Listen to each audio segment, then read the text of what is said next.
मिलना है, क्योंकि मैं बिना देखे ही लोगों को पहचान सकता हूँ। प्राचीन भारत में एक समृद्ध राज्य था। उस राज्य का राजा न्यायप्रिय तो था, लेकिन उसमें एक बड़ी कमी थी।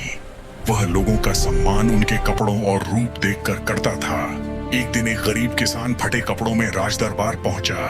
वह अपनी समस्या बताना चाहता था, लेकिन राजा ने उसे देखकर ही कहा, पहले अच्छे वस्त्र पहनकर आओ, फिर दरबार में आना।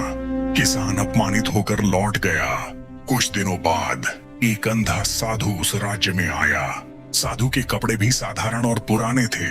जब वह दरबार पहुंचा तो सैनिकों ने उसे रोक लिया, लेकिन साधु मिलना है, क्योंकि मैं बिना देखे ही लोगों को पहचान सकता हूँ।